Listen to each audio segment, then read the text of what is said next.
What's up, Taiwan? I'm Erika Liu with news from here in Taiwan and around the world. Indigenous activists who've been camping out near the presidential office in Taipei for nearly 8 years are ending their sit-in. They say the Tsai administration has failed them. Despite their decision to dismantle their camp, they say their fight for justice will continue. Tiffany Wong has the story. Marking the end of an era at this years-long movement for Indigenous land rights, singer-turned-activist Banai is saying goodbye to her temporary home of nearly 8 years, surrounded by close friends and collaborators.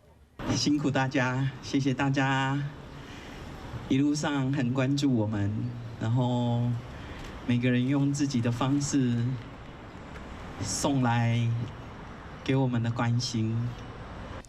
This is the encampment where Banai has been living near the presidential office for the past 8 years to raise awareness of Indigenous land rights disputes. Now, after May 20th, when President Tsai leaves office, she's planning on heading back home to Taichung. But she's already left a strong impact raising awareness here in Taipei. And activists say that their calls for a return of government-seized lands to Indigenous people will continue. The activists particularly took issue with Tsai, who they hoped would be a champion for Indigenous rights. When she entered office, she became the first president to apologize to Taiwan's Indigenous peoples for the oppression they faced by the government. And under her administration, the Council of Indigenous Peoples found that Indigenous people had claims over nearly half of Taiwan's land. But these activists say that since then, the government has ignored their calls to acknowledge those Indigenous lands now marked as private property. And with another president from Tsai's party coming into office, they are not hopeful for change, but are still going to keep fighting. 民进党没有很认真对待原住民过往的历史，那我们就只好自立自强，我们要更勇敢说出我们的诉求。海岸，海岸。 Throughout the occupation, people here held educational workshops and made protest art to draw attention to Indigenous land rights, all while facing pressures from police and the public. 警察有时候是来协调或是骚扰他们，就是当然这目的可能会希望他们从班园公园离开。那他们从这么长时间撑下来，撑到现在，然后才决定要离开，这件事情是在台湾的抗争史上面算是蛮厉害的。 Now they're making their stand one last time in front of the presidential office, where it all began 8 years ago, letting Tsai and her administration know that they are watching and will continue to campaign for Indigenous land they say is rightfully theirs. Ryan Wu and Tiffany Wong in Taipei for TaiwanPlus. To learn more about Indigenous justice during President Tsai Ing-wen's 8 years in office, our reporter Tiffany Wong spoke with National Zhengzhi University professor Daya Kwan. What was President Tsai's plan for Indigenous reforms, and was she able to accomplish those goals in her 2 terms as president? So President Tsai gave an apology to Indigenous people right in the beginning of her term, but very quickly when they released the regulation for delineating Indigenous traditional territory, it caused a lot of debate or discontents, especially for Indigenous people, because the regulation saying that only public land can be delineated as traditional territory. They stopped their plan to support Indigenous community to do the traditional territory and community mapping work. But we also see some other progress from other government departments or sections. For example, the Forestry Bureau actually starts some co-management project with Indigenous communities, and they get some progress. For example, for the hunting issues, they start an experimental project that authorize Indigenous community to manage our own forestry resources, including the animals. President Tsai has Indigenous Taiwan roots. Did this draw special attention to Indigenous issues during her presidency? Actually, during the period she ran for the election, actually in some occasions she will say, "Oh yes, my grandmother is from Taiwan group." She organized the committee under the president office. for the transitional justice and historical justice. That was a good thing. She trying to hear the voice from indigenous people. But also, President Tsai is a very conservative person. So she would like to have things going slowly under a certain negotiation. In that way, in past 8 years, regarding to indigenous land issue, it's just stopped.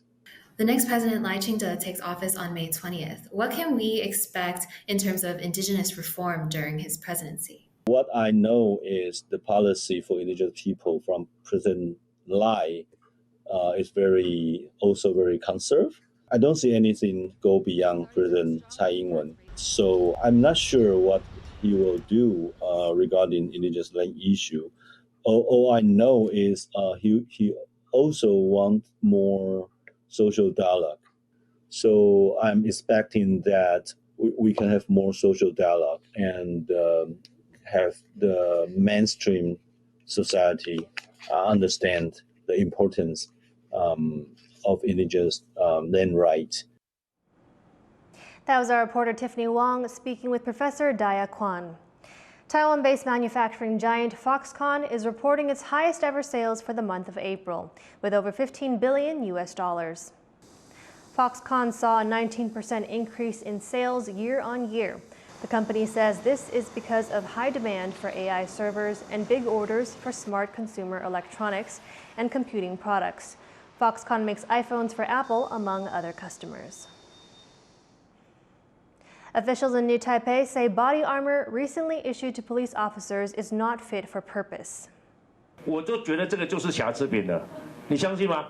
我自己就可以把它咬断，你知道吗？断了。这个好重。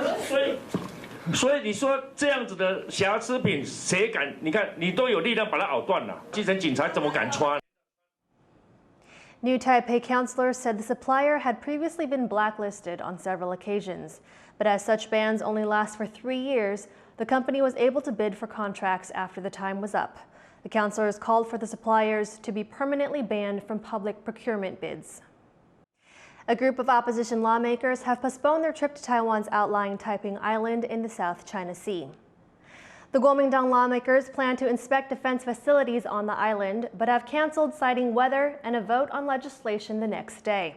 They've been urging President Tsai Ing-wen to reaffirm Taiwan's sovereignty over the island with a visit before she leaves office.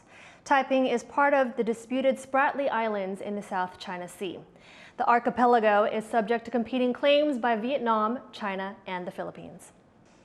The United States and the Philippines are practicing defending beaches on the Philippines' northwest coast. It's part of the two nations' annual Balikatan exercises. And as Rick Lau reports, this year, the drills are taking place near potential flashpoints with neighboring China. Here at La Paz Sand Dunes in northwest Philippines, just a few hundred kilometers from Taiwan, the Philippines and US military are conducting live-fire counter-landing drills. Using infantry and artillery, they're practicing pushing back enemy forces that have landed on this beach. It's a defense operation, practically, and the fires that we, from the surface to the sea, the artillery fires, that's particularly to defend from forces coming from the outside landing to our land. It's all part of Balikatan 2024, key drills between the Philippines and its defense partner, the US.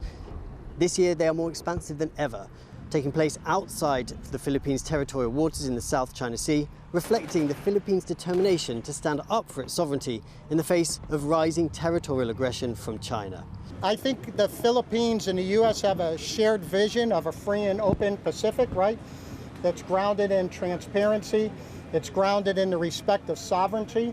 It's grounded in the seeking of peaceful solutions. Again, make no mistake, though, that if there can't be a peaceful solution, we have an obligation to our countries.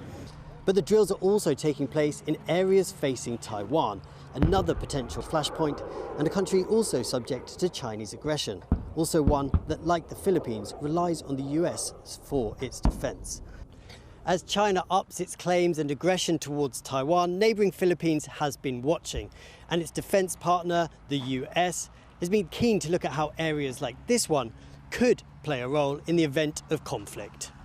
Alex Chen and Rick Glauert in Ilocos Norte, the Philippines, for TaiwanPlus. Thailand's iconic durian fruit has been hit by an unprecedented heat wave. With many farmers relying on the fruit for their livelihoods, low yields this season could be the start of a long-term problem. Joyce Zheng reports. Catching increasingly rare durian fruit from 15 meters below, Thai farmer Busaba Nakpipat laments a tough season. ต้องวางตำแหน่งไว้แค่2 ลูก1 ต่อ 1 กิ่งแต่เนี่ยเผอิญว่าเขาติดมาแค่ลูกเดียว Scorching heat across Southeast Asia has cut yields of Thailand's sweet and stinky king of fruits. Temperatures have hovered around 40 degrees Celsius for weeks, causing droughts and forcing farmers like Nakpipat to keep trees alive by bringing in water by truck. แต่ถ้าเราซื้อมา10 เที่ยวเราได้น้ำปริมาณน้ำ 120,000 ลิตร 120,000 ลิตรเนี่ยเราจะได้รดน้ำได้ทั้งสวนของเราก็คือ10 ไร่เราจะลดได้แค่ครั้งเดียวคือ1จริงแล้วปีนี้เป็นปีที่แบบวิกฤตมาก These yields are not just important for individual farmers. Durian generates billions of US dollars for Thailand each year, consistently raking in the highest revenues in Thai fruit exports. Over 90% of these shipments go to China, and facing stiff competition from neighboring Vietnam, Thai vendors are worried they won't be able to keep up. ถ้าเกิดอากาศยิ่งร้อนปีหน้าทุเรียนมันก็น่าจะน้อยลงเพราะขนาดปีนี้ทุเรียนก็ออกป้าแล้ว Climate analysts say they've never seen such sustained intense heat in the region before, and some are less than optimistic things can turn around. Even in tropical region like Southeast Asia now, we experiencing the new normal, I can say. Climate scientists already talking about the shifting baseline. For farmers like Nakpipat, worries from finding water to making money to feed her family are mounting. All she can do is keep tending the fruits that can bear the vicious heat. James Lin and Joyce Sen for TaiwanPlus. Unhoused people occupying space at Taichung train station say authorities have started showing up unannounced and clearing their belongings away. 已经收好了，你来有一部分的东西没有收，他就不管。啥个下我只要去啃，拢红边走呀。 Unhoused people at the station said in the past they would be moved out once or twice a month, but now inspections are happening twice a day without warning. Authorities say the move comes after complaints that piles of people's belongings are affecting the station's cleanliness. The city government says it offers daily care and employment help for unhoused people. It said it's considering what to do with the management of the site around the station. A new study shows breathing in harmful fine air particles could be more dangerous than smoking a pack a day. Researchers at National Taiwan University compared 30 years of lung cancer statistics and PM2.5 exposure data. It showed a clear correlation between exposure to the fine air particles and lung cancer. Last year, the average concentration of PM2.5 across Taiwan exceeded WHO guidelines of 5 micrograms per cubic meter. In central and southern Taiwan, concentrations reached 3 to 5 times higher than that. A 3-day temple festival in Yilan County attracted a whopping 5,000 worshippers. The festival honors the birthday of a Taoist deity named Dongyue. Locals and visitors from abroad came to celebrate the occasion, hoping to receive the god's blessings. It's a tradition the county has observed for over a century. 应该是属于我们在地宜兰很早的一个传统嘛。那本来因为早期是每一年都大拜拜，希望我们能够在地能够风调雨顺。